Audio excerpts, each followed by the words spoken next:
What a surprise. Joining me is the panel.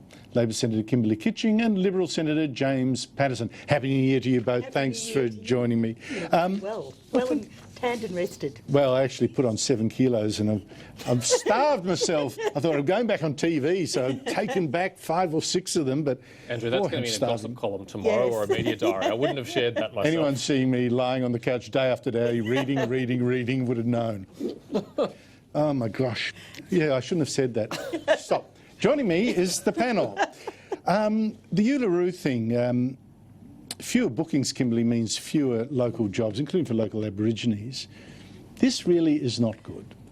Well, I think we have to remember, though, that people did go to Uluru but didn't always climb the rock because they like the views. And obviously you get the views from the distance of the rock in the sunset, for example.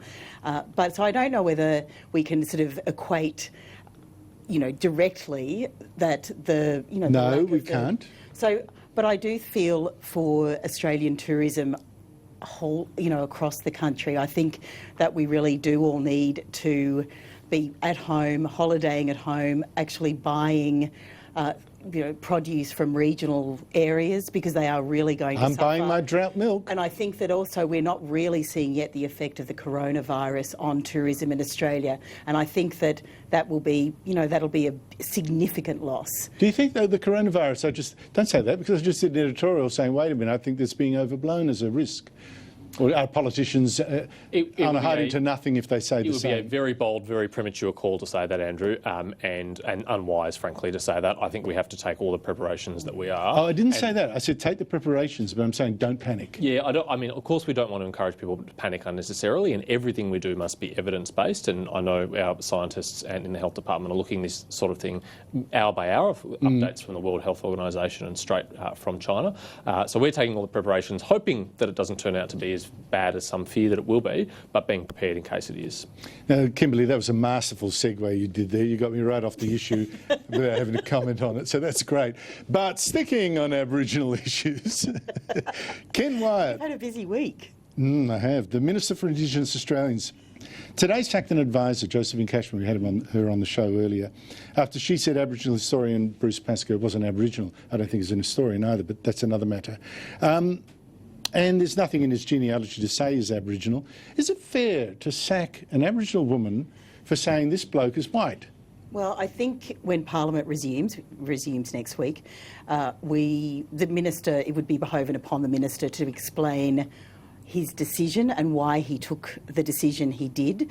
I noticed from Ms CASHMAN's interview with you that obviously that panel or that advisory group seems to have a lot of personality on it. Marsha Langton, yes. And I think that, we'll see what Minister Wyatt says when Parliament resumes. I presume he will give some explanation on the reason for the sacking of Ms CASHMAN. James, sacking someone for whistleblowing, when the facts seem on her side, she says Bruce PASCOE is not Aboriginal and there's nothing in his genealogy to say he is, nothing. That seems to me like punishing truth. I'm not in a good position, Andrew, to judge those facts and to have a definitive view on who's right and wrong in that debate. What I would say as a more general statement, though, about this co-design process is that it's vitally important that a broad spectrum of views within the Indigenous community and the rest of the Australian population are well represented in the process, because if it becomes too narrow and if it becomes exclusively dominated by certain voices at the expense of others, then I think the outcomes that it will be produced will be much less likely to be taken seriously by the Parliament and by political parties and by the media and the community. It needs to have kicking out a conservative Aboriginal woman does not seem to me, for a process that's supposed to be about reconciliation, seems to me very unreconciling. Well, thank you for putting a very fine point on the very subtle point that I was trying to make there. That's me, the Dutch clogs coming down the corridor. You can hear me coming a mile off. By the way, why is Ken Wyatt called the Minister for Indigenous Australians? Does that mean he's actually the Prime Minister? Because most of us are actually born here too. I'm Indigenous, you're Indigenous, you're Indigenous. I think I'm basically... Either of you are entitled to say that. And in my defence, I have to say that even Noel Pearson admitted that I was becoming Indigenous for that very reason, because I've got nowhere else to go. Well, I think it's the title. You know, the titles get decided, just before the swearing in. Sometimes, as we've seen in the past.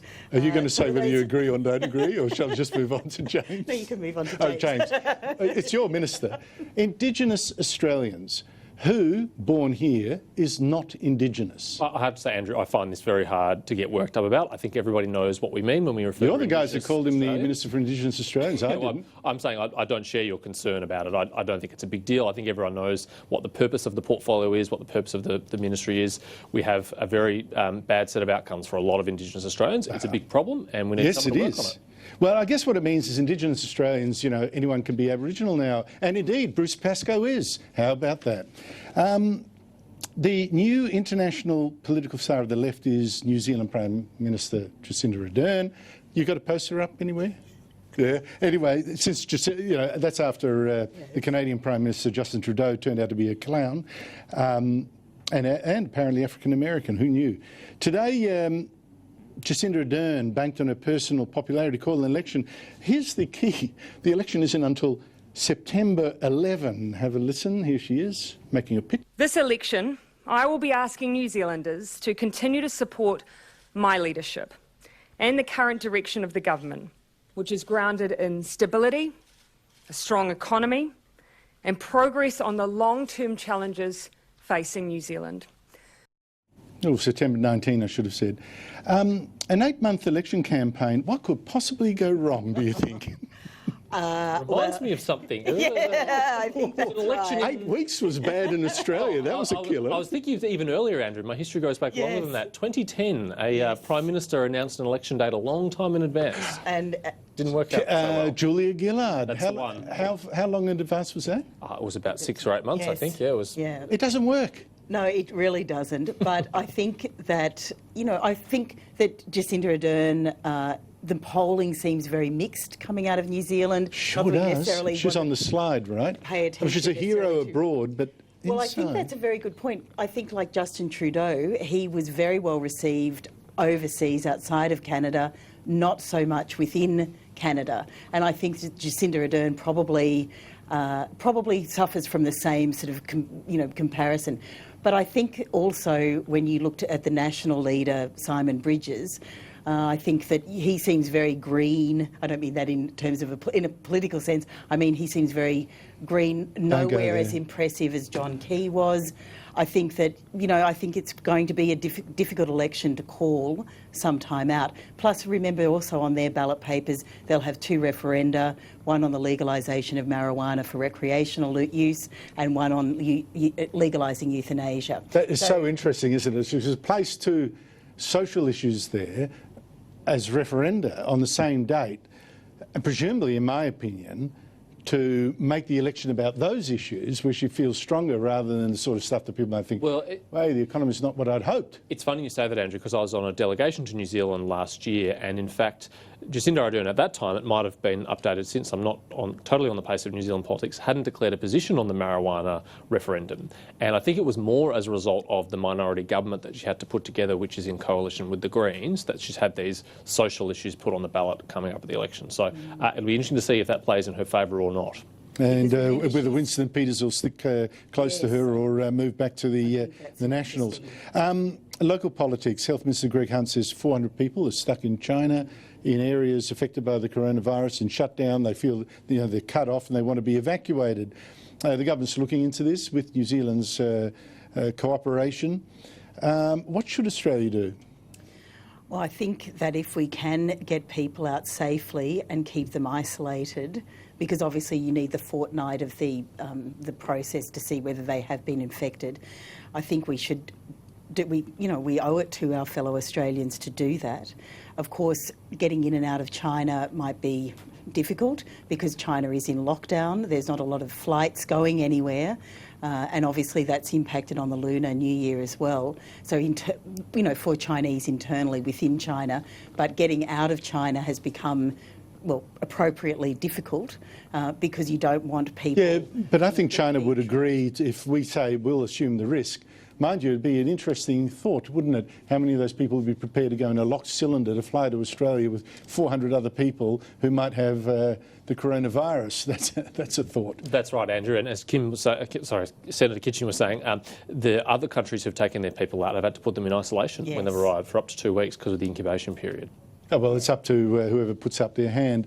But I suggest that if people do go on this, it's easy to check. If you've got a temperature, you don't go. If you do, if you do have a temperature, you don't go on the plane. If you are free, back home. So I think we'll see them. Kimberly Kitching, James Paterson, a big year ahead. Thank you so much for coming on. Really appreciate it.